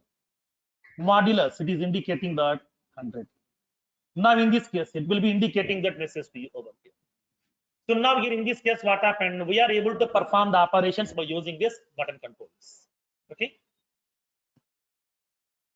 Now, so now here observe this one. What is the code that we have written? What are the steps we have followed now? First of all, we have designed that user interface. And then we went to that controller class, defined the variables, and once the variables has been defined, we have mapped the connection between the text boxes and the variables by using that the value property inside the text box, and by making those variables are get and set. And after that, we are preparing our own controller methods. In that methods, we are performing the operations. We are writing the business logic. That business logic we are invoking upon click on the button control by using that action property here. That means variables we are mapping with the text boxes, methods we are mapping with the button controls. Okay, clear? Now, so now here, a small drawback I have identified in this case here. When you click on this edition button, it is refreshing the whole page. Okay, it is refreshing the whole page. When you click on subtraction also, it is refreshing the whole page. I don't want to refresh the whole page. What I need to refresh? Only that result part. This part only I want to refresh. How can we do that here? Re-render property. Then how can we do this one? Okay. Whenever if you want to refresh, we need to identify that control uniquely, right? How to identify the control uniquely? By using ID property. Which you would like to refresh right now? I would like to refresh only result part here. Okay, result part. Result part we are displaying with the help of what? Output label. For this output label, I'm giving an ID property here. ID equals to, I'm indicating some res result. Okay, so now for this output label, I'm giving that ID property value ID equals to res. That means we can give any name for your reference purpose. Now I want to call this one when, as soon as once you click on this addition button, it has to perform the addition operation. It has to represent the data. Upon representing the data, don't refresh the whole thing. Please refresh only this particular part over here. For that one, we are using a property called as re-render property. So when you go to the button control, we are having a property called as re-render. Re-render equals to what we need to specify now? Res. Nothing but that component reference name. Specify that component reference name, because for that output label, now given the ID as res, then we need to use that res to refresh that component. That means once that action has been getting performed, don't refresh the whole page. Please refresh only this particular component. Like the similar way for that subtraction also, I'm introducing that re-render equals to res. For the multiplication also, re-render equals to res. For the division, re-render equals to res. For the modulus, re-render equals to res. That means upon click on this button controls, don't refresh the whole page. Please refresh only that res. Nothing but output label control, so that we can see only that result part. Because upon click on the button control, each button is performing the different operations, so it is producing the different result. So that to get that latest result, I would like to refresh that particular part only here. Let me save this code.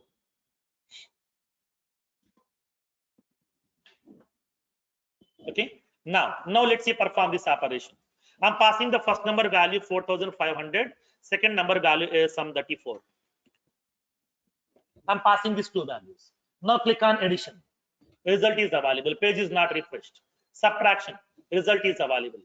Multiplication. Result is available. Division. Result is available. Modulus. Result is available. So instead of refreshing that whole page, we can able to refresh only that particular part of that component with the help of that re-render property. Okay, that's what I told you here. Rendered, re-render, render as. Okay, it's a common question in every interview. Okay, the properties are very, very important. Okay, clear? Understood this concept here now? Okay. Now here I have identified a small drawback inside this. I would like to dig into this code. For example, I'm placing this value 0. Okay, I'm placing the second number value 0. Click on addition, result is performed. Subtraction, result is also same. Multiplication, result is same. Division, what happened? Exception has been arised. That already you know that. Okay, whenever I'm performing that division by a number 0, it will be raising an exception divided by 0 exception, that is math exception. We are able to get that math exception, okay, divided by 0. So it is going to be terminating my whole page. It is giving that exception message to me here. Then how can we handle it? By using if condition over here. Okay, by using that if condition. So in this case, I would like to handle this one. Whenever you are performing this operation, I would like to verify if second number value greater than 0, then only I want to perform that operation. Else what we can do? Then what we can do in this case? Error message. Now tell me. Now tell me how can we show the error message here? Okay. Where we can show that message? Result is a numerical variable right here. It's a numerical variable. How defined? Okay. Can't we show my own error message? We can show our own error messages also here. That possibility is available over here. Okay. So that possibility is available. Okay. So here also I'm indicating this. If the second number value is greater than 0, then I would like to perform this operation.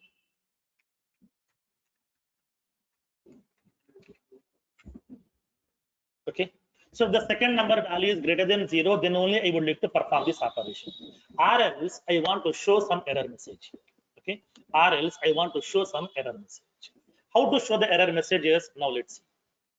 For this one, it will be taking some half an hour time. Okay. Can we continue? Okay.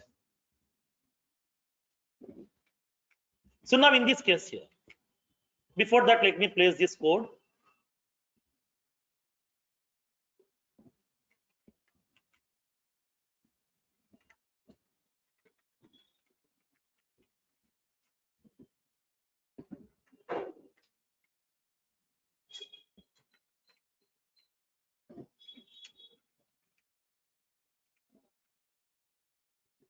If you want a 5 minutes break, then you can take it here.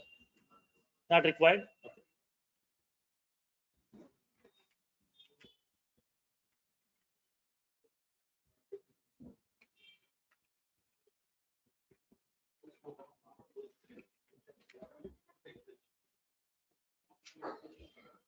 Okay.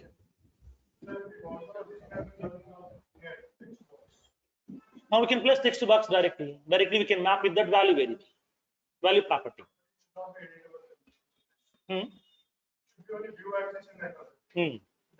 Then at that time we have to go with some different properties over there. Okay, we have to go with the different functionalities at that time. Okay, for that one here we are going to be using that label controls.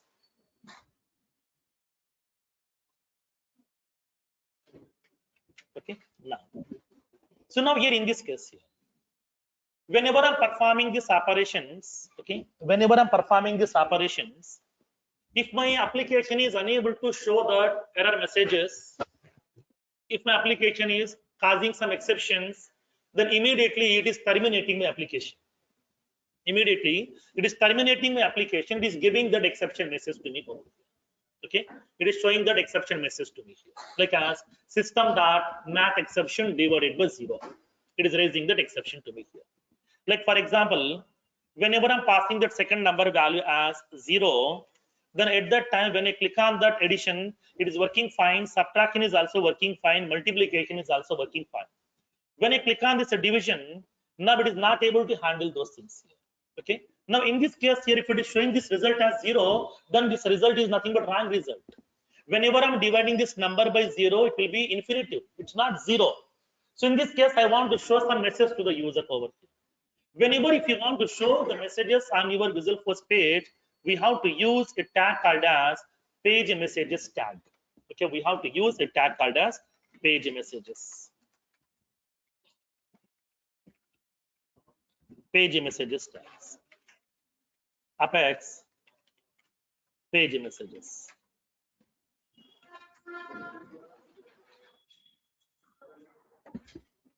Page messages. So what is the use of this page messages tag? Page messages is a tag which is used to make the Visualforce page can able to show that error messages also. By default, Visualforce page is not having the capability to show the error messages by its own. It can't show that error messages on that page. Simply, whenever an exception has been getting occurred, simply it is going to be terminating the page. It is displaying that exception message to in the technical terms. Like a system.math exception divided by 0, or system.dml exception, it is giving the DML operations currently not allowed. Simply it is terminating the page, it is giving that exception message to me here. But in this case, I don't want to terminate my page. I want to show some message on that user interface itself. Boss, you have entered the second number value as 0. So we are unable to perform the division operation and the modulus operation. I want to show some message to that user. Whenever if you want to display some messages onto the Visual Force page, then we have to use a tag called as page messages tag. Why? Because yes, Visual Force page is not having the capability to show the error messages on the page by itself. It is not having that ability. I'm giving that ability, I'm giving that provision to the Visual Force page. Please display some error messages on the page itself. For that one, we need to add this page messages tag on your Visual Force page itself. Okay, on that Visual Force page itself, we need to add this tag over here. Where we need to add this tag? Okay, inside that form level. Okay, inside the form level, we need to add this tag over here. Okay, now. So now from there onwards, the Visual Force page can able to show the error messages here.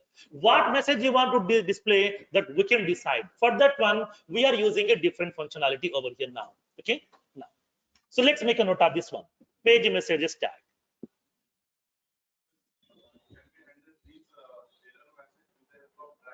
Yes, we can handle that. We can handle by using try catch block, and that exception message we can show in the user interface. There also we need these tags only mandatory. Okay. Now the page messages. Upon performing the operations,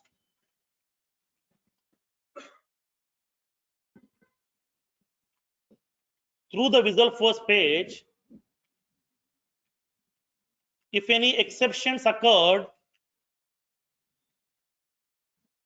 then VF page will simply terminate the application abnormally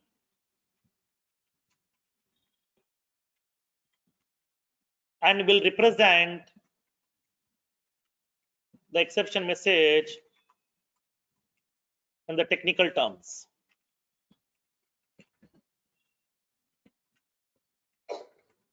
Which can be understandable by the end users.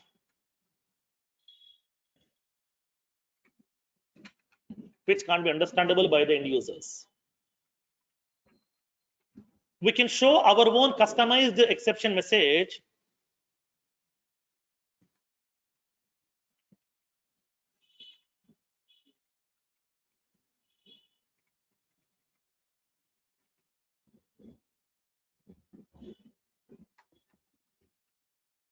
by adding the page messages tag on the Visual Force page.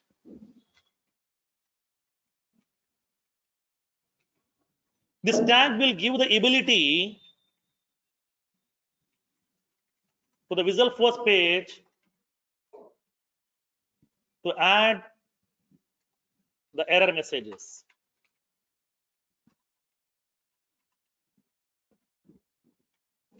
This tag will give the ability to the Visual Force page to add the error messages on the page.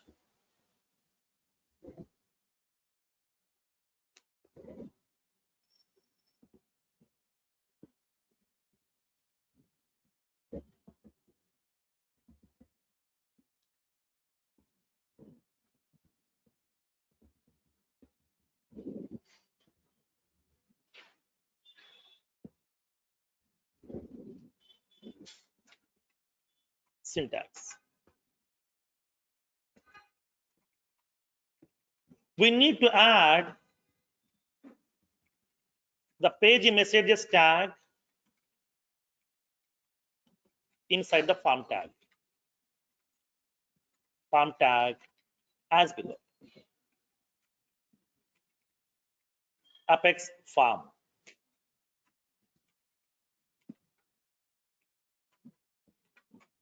Here we can specify apex page messages. Simply ID equals to, I'm indicating some errors.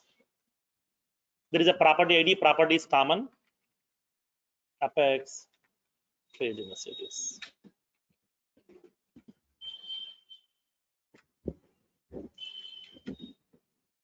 This is just to enable the Visual Force page can show some error messages. Okay, how to show that error messages? Now let's see.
Done? Now, so whenever if you want to show that error messages on your Visual Force page, okay, through programming, we need to define what message you want to display. Whenever we are displaying the message, every error message will be having two parts generally. Okay, you can take any error message in any application, you will be having two parts. In that error message, first one you will be having an error icon. Okay, one icon will be available to you. Along with that, some message will be available to you. Okay, you will be having the error icon and a message. So here also, upon showing the error messages onto the Visual Force page, we need to indicate what icon you want to display and then what message you want to display. So as part of Visual Force, we are having 5 error icons are available. Okay, Salesforce has given 5 error icons are available here. Okay, now make a note of this one. Error icons.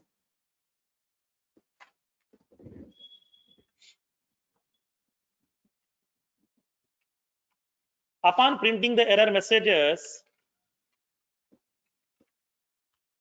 on the page, each error message should have the below two parts. First one is an error icon, second one and the error description or the message which you would like to print. As part of this error icons here, Visual Force provides the below 5 error icons.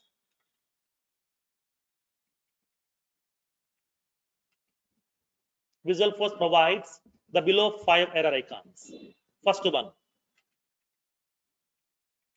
apex pages dot severity dot error.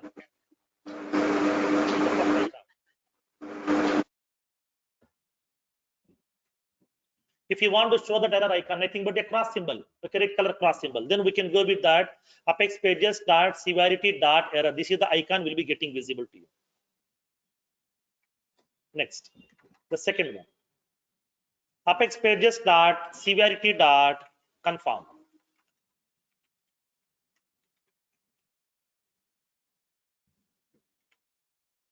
which is giving a green color tick mark to you.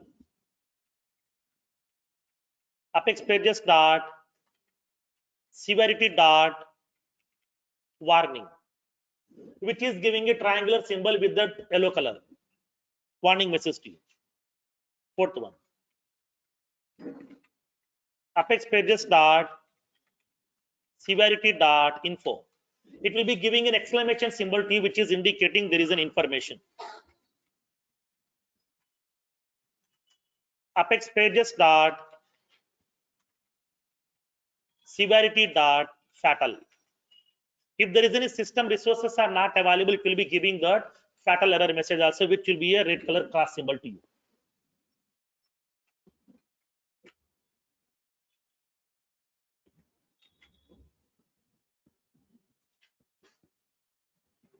So this is the icon. Okay, which icon you want to display depends upon the seriousness of the issue, depends upon the severity of the problem. We can decide which icon you want to make it visible.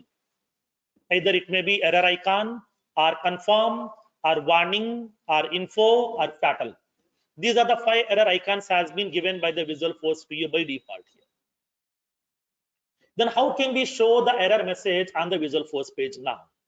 Through programming. Now let's see practically in this case. Now, we can represent the error messages onto the page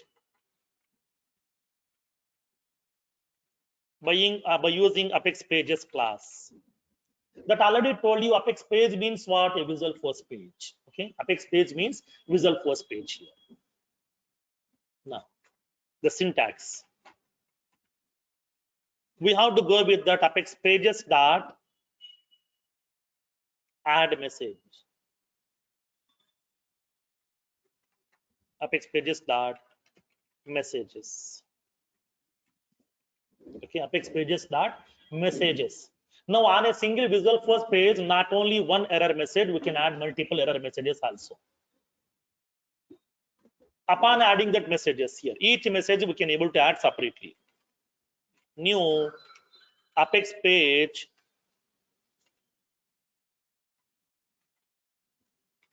dot message. Okay, new Apex pages dot messages. Here we can able to specify the error icon, which error icon you want to display, and we can specify that error description.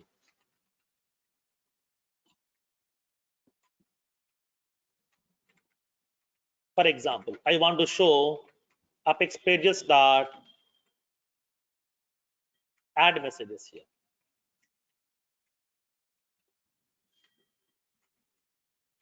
Add messages.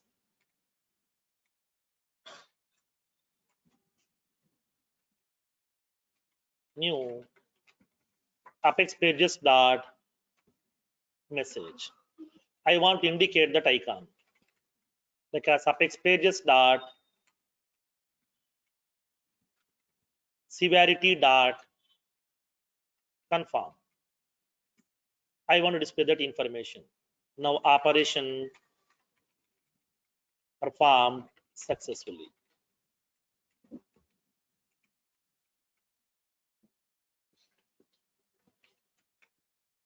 Operation performed successfully, like that. If you want to show some error icon, we can display.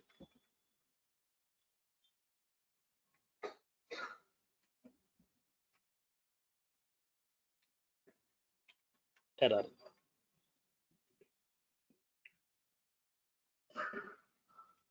I'm indicating DML operation failed. Like that, we can able to show your own messages also. Apex pages dot add messages. Not only one message, multiple messages we can able to add. To add a single message, I'm using Apex pages. New Apex pages dot message. If you want to add one more message, then after this one, we can give you a comma and then add one more message also over here. New Apex pages dot message of. Again, we can specify what is the message icon, message description. We can able to specify that.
Done.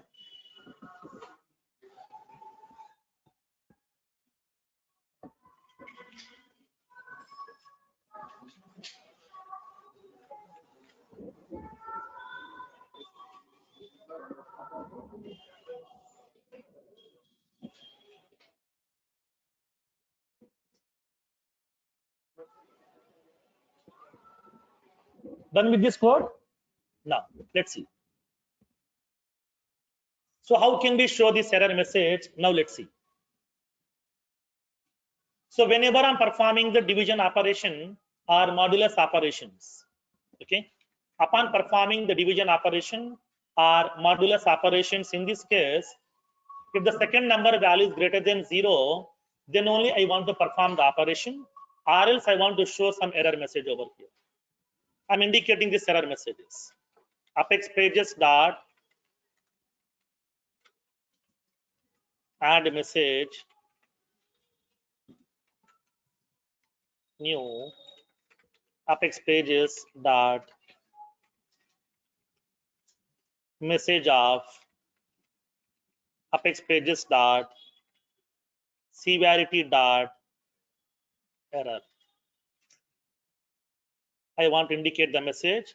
Now division operation cannot be performed. Okay, division operation cannot be performed. I want to show this error message. Whenever the user wants to perform the division operation at that time,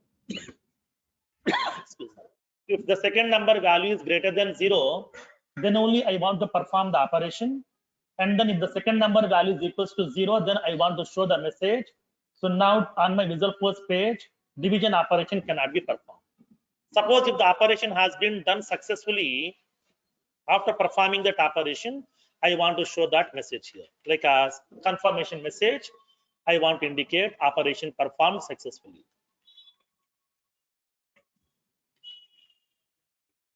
Division operation performed successfully. Okay, I want to show that message here.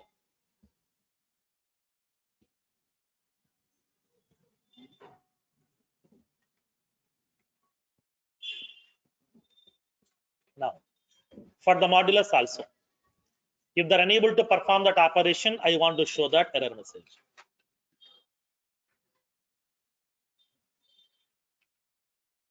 Modulus operation cannot be performed. I want to show that error message over here. Okay, if you are able to perform the operation, then we can able to perform the operation, or else we can able to show that error message by using Apex pages dot add message. Now, so now one more step here. So now, so we are adding the page messages tag inside this Apex page messages ID equals to errors. Okay, ID equals to errors. So we are adding that page messages tag on our Visual Force page because to give the ability to the Visual Force page that it can able to show some error messages also. Now in this case, as soon as once you click on this edition button, it has to perform the operation. Upon performing that operation during the division and the modulus, if it is performing some operation, then during that operation, if there is a results are available, results we can able to show directly on the result operation, result page. Suppose if there is an exceptions are available, I want to show that. How can we show that exceptions? For that one, we are using that page messages tag. So I need to refresh this particular errors part also. Now tell me, can we re-render multiple components at a time? Refresh. How? Hmm. How can we refresh the multiple components? We can specify the component 1 comma component 2. Result also display and then refresh that result errors part also here. Errors also. That's what I told you during that command button tag. Okay, during that command button tag, when you go to that re-render.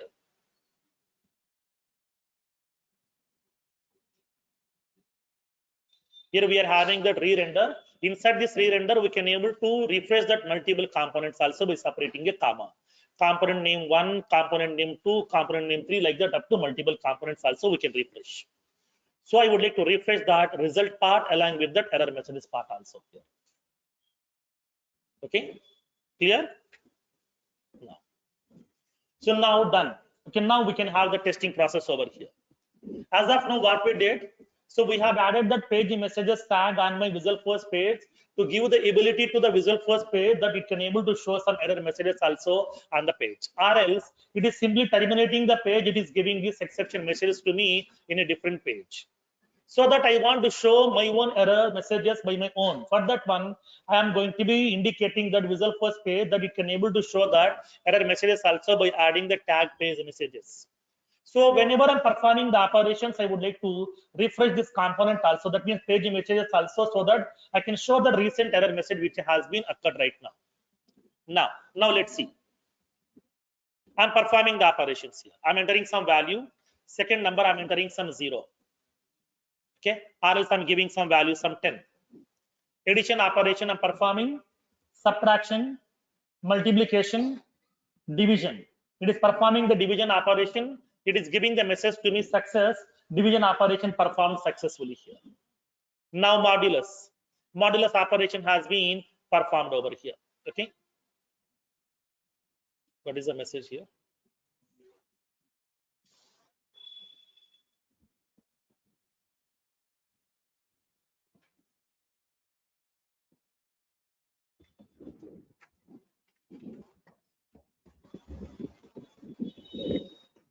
Okay. Now. So now let's see. I'm giving the value right now. Second number value I'm giving like as 0. Addition operation has been performed. Subtraction also done. Multiplication also done. When you go to the division, it is indicating the message to you. Division operation cannot be performed. Suppose if I'm giving the value, okay, some 450. When you click on division, it is indicating that operation has been performed successfully. We can able to see the result also. When you try to perform that modulus operation has been performed successfully here. Suppose I'm giving that second number value as 0. When you click on this modulus, it is giving the message modulus operation cannot be performed over here. So that depends upon your requirement. We can show the error messages also on our Visual Force page by using that page messages tag. Okay. This is the way we can able to use that page messages on your Visual Force page, and we can able to show our own customized error messages also by using Apex pages dot add message method. Okay, clear?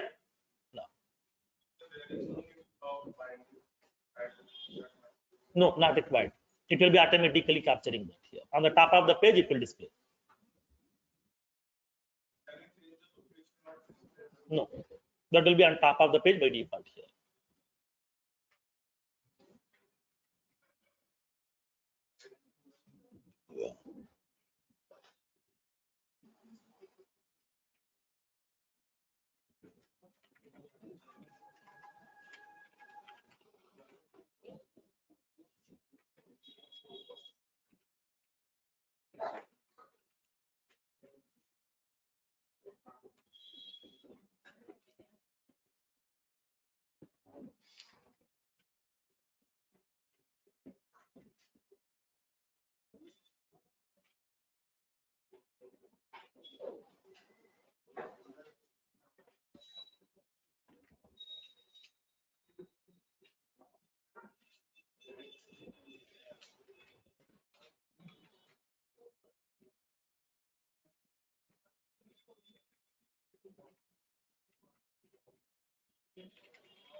Okay. Clear? So this is how we can able to use the input text bar tag. We can able to place the text boxes on our Visual Force page. We can supply the input values to the application at runtime. We can perform the operations. If there is any exceptions are occurred or errors are occurred, we can show that error messages also by using that page messages tag inside your Visual Force page. By using that page messages tag inside that.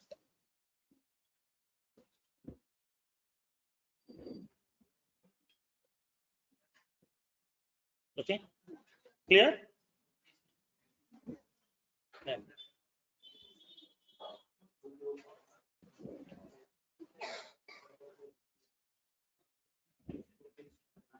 Done up to this part?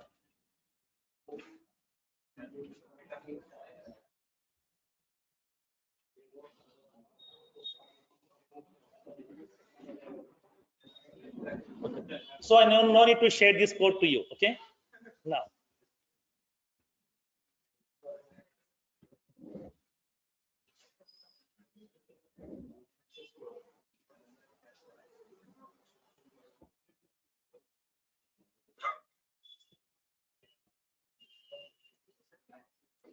And then first of all, design this user interface first. Okay,